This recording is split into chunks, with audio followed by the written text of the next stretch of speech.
nous avons contacté des salariés d'autres KFC installés un peu partout en France.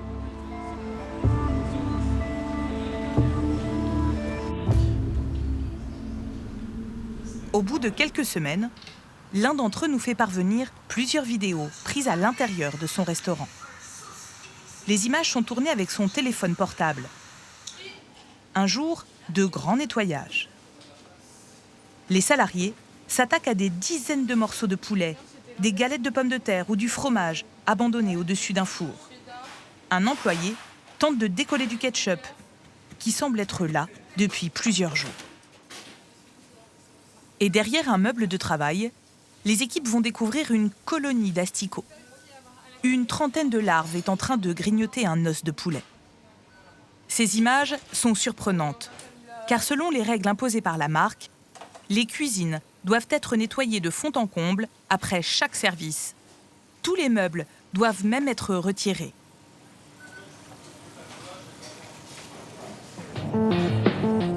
L'homme qui nous a envoyé ces vidéos, nous l'avons rencontré.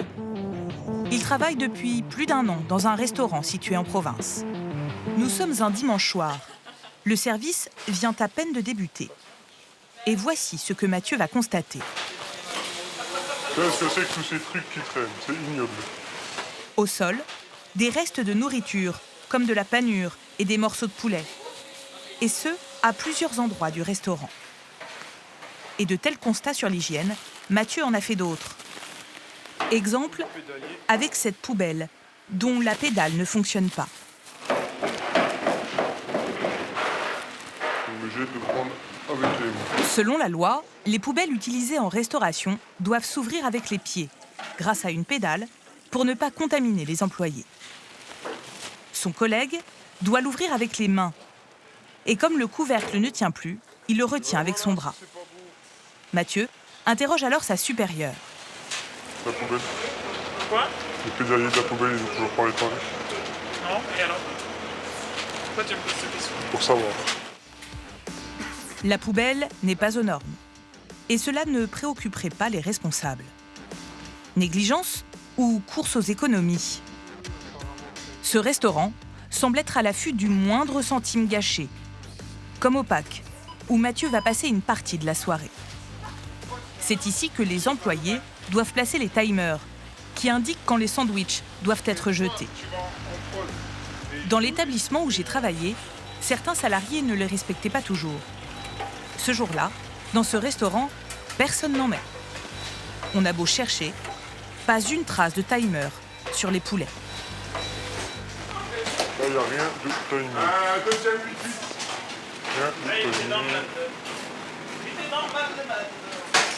Je peux prendre les bacs à sauter. On est en galère. Oui, bien sûr, ouais. Est-ce que je mets des timings ou pas? Ah non, on met pas de taille, on s'en bat les couilles en fait. Pas d'étiquette sur l'étagère où les produits attendent d'être achetés. Ah, les produits là, ils sont pas timés. Les poulets. Il reste à 30 secondes les poulets. Ils passent pas là. Pour ce soir, les employés misent sur les nombreux clients pour écouler rapidement le stock. Excellent, bon. Mais le plus surprenant, c'est l'état de la cuisine, là où sont préparés les poulets. Un poste auquel je n'ai pas pu accéder.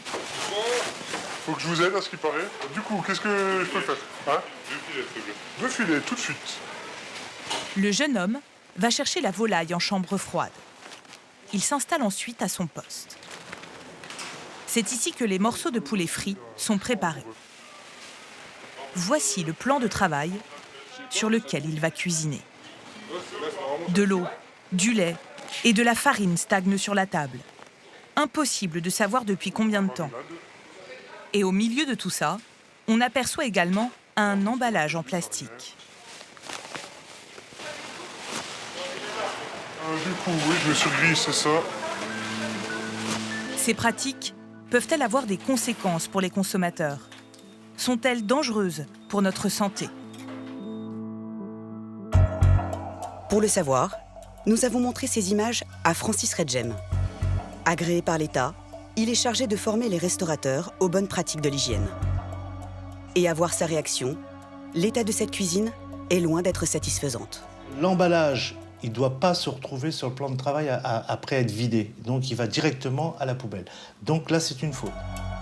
Effectivement, selon les normes d'hygiène, les emballages ne doivent pas être en contact avec des aliments. Toute cette farine qui stagne ici, depuis combien de temps, on ne sait pas. Mais si ça fait plus de 3 ou 4 heures, là, il y a une grande chance qu'on peut avoir des millions de bactéries. Là. C'est un environnement propice pour les microbes.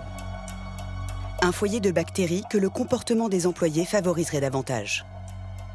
Évidemment qu'il va y avoir quelque part une escalade à un moment ou à un autre au niveau microbien, parce qu'on touche un peu à tout. Au moindre toucher, au moindre contact, hop, on va prendre des bactéries dans les mains. Et évidemment, si on ne se lave pas les mains derrière, on va les transporter d'un secteur à un autre. Les bactéries pourraient passer des mains des employés aux produits comme le poulet frit, mais aussi tous les aliments crus. Sur les réseaux sociaux, les avis négatifs ne sont pas rares. Voici quelques exemples, tous datent de cette année. Suite à ma visite dans ce restaurant, j'ai été infectée par la bactérie Campylobacter jejuni, provoquant les symptômes d'une gastro. Une mauvaise expérience de 2 semaines. Intoxication alimentaire, merci KFC. Deuxième intoxication alimentaire en à peine 1 mois. Des commentaires comme ça, il y en a des dizaines et des dizaines sur Internet. Nous avons interrogé la marque à ce sujet. Et voici sa réponse. Elle rappelle que 3600 visites de contrôle sont réalisées chaque année. À cela, s'ajoutent 170 contrôles quotidiens par ses propres équipes.